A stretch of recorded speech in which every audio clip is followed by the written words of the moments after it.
When engaging in rideshare, whether driving for Uber or Lyft, there will undoubtedly be times when passengers leave personal belongings behind in your vehicle. But what about the rare time when a passenger leaves something in your vehicle that they do not even want returned because it could cost the driver his or her life? What up, folks? Once again, it is indeed your boy Tim with another ride sharing video.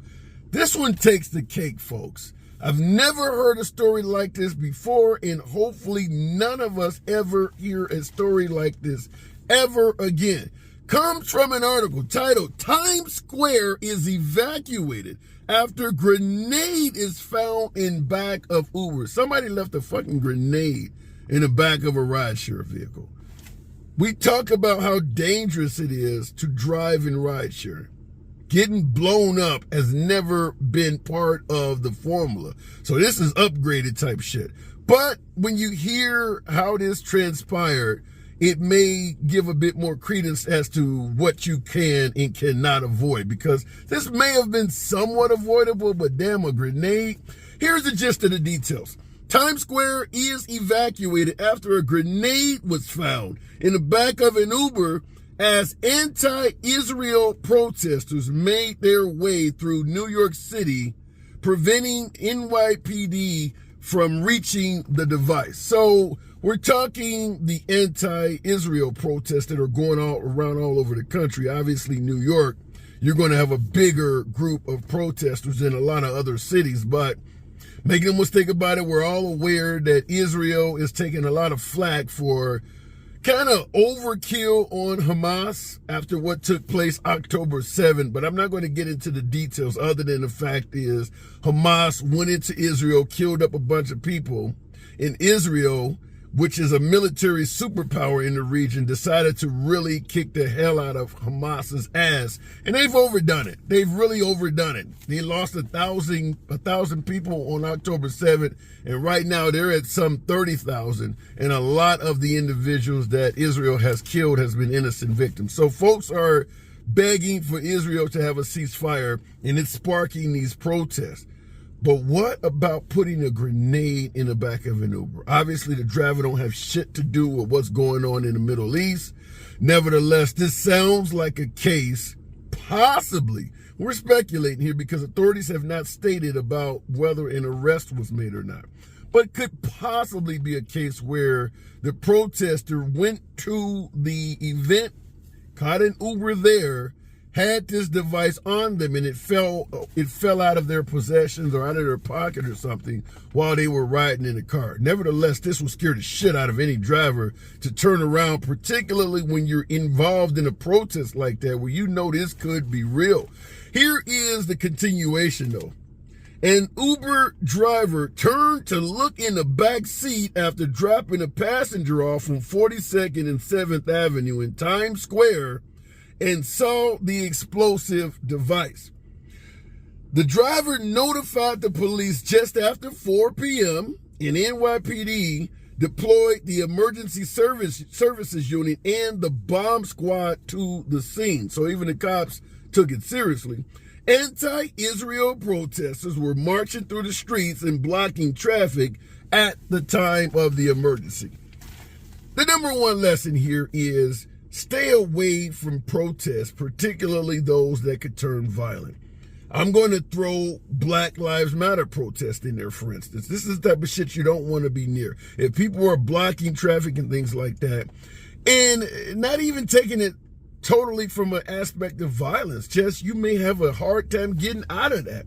Once you drop a passenger off and streets are being blocked and things like that, it can make it hard for you to leave, and in ride sharing, having passengers is where you make your profit. So you don't want to spend, 20 minutes, 2 hours trying to get away from streets that are being blocked by citizens so you can take the next trip.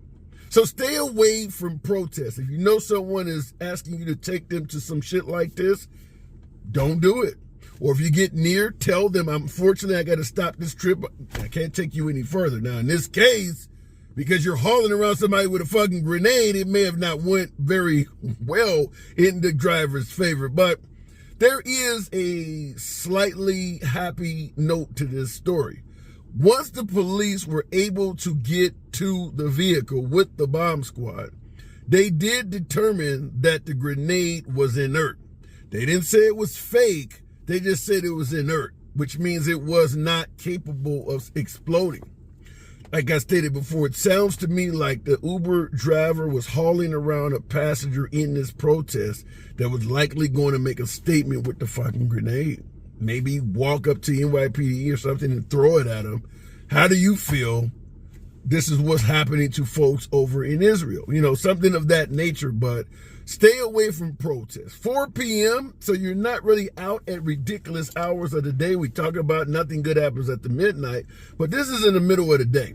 But like I stated, they're blocking out streets. They protest in a violent event that a lot of folks in this country are very unhappy with, up to and including even having an effect on who we elect in the next presidential election. A lot of folks are pissed off with the United States government because they're standing by Israel and what they think is a massacre. It's hurting even the Biden administration's chances of getting reelected. So you don't want shit to do with a protest in regards to this matter.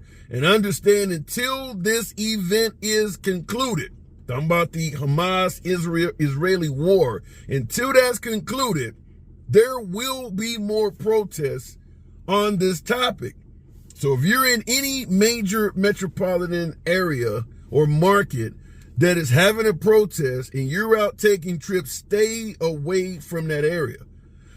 A lot of folks that defend Hamas are willing to commit what we would consider as an act of terror. There are because they believe that the United States is aiding Israel and committing acts of terror. So stay away from those events. You don't need to get too deep into the damn politics of it. Just understand that shit is dangerous. And if you're out taking trips, you don't need to be anywhere near that. But what I want to also talk about, because we've all had people leave shit in our vehicles. Have you ever had someone leave something in your vehicle that was potentially dangerous?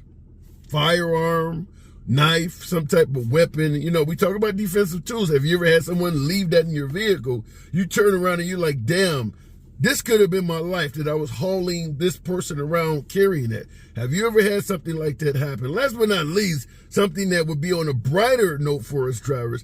Have you ever had a passenger leave something behind in your vehicle that was of significant value? I've had laptops, phones, and things like that left in the vehicle. By the way, if I'm delivering your shit back to you and it's valuable, I want to be tipped. Generally, ask for the money up front. I can bring this to you, but I'm going to need some gas money. You know how the tipping is in this profession. Never leave it up to the passenger expecting them to do us right. They will fuck you over every time. So if you're going to return somebody's item, the minute they start contacting you and asking you, can you bring this back or whatever, talk to them about how much it's going to cost you in gas. Do not leave it up to that passenger to reward you for your good deed. You're liable to really be disappointed. Nevertheless, always look behind in your vehicle, see what's been left behind. Because if you don't, like in this case, a grenade or something, you don't want the next passenger to think that is something that you own.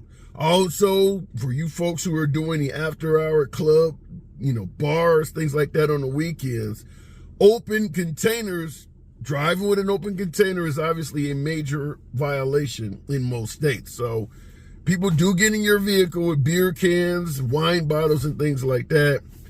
They'll try to hide it from you as a driver, and when they're done with it, they will get out of your vehicle and leave that shit right there on the floor. You get pulled over for speeding or something, cop happens to look in your vehicle and see a bottle of or a can of beer on the floor or something like that. Now you got a whole lot of questions to answer. So be cautious of what people are bringing in your vehicle and things like that. Nevertheless, stay safe. Don't get your ass blown up. Smash that like button. Feel free to subscribe, and I'll see you in the next video.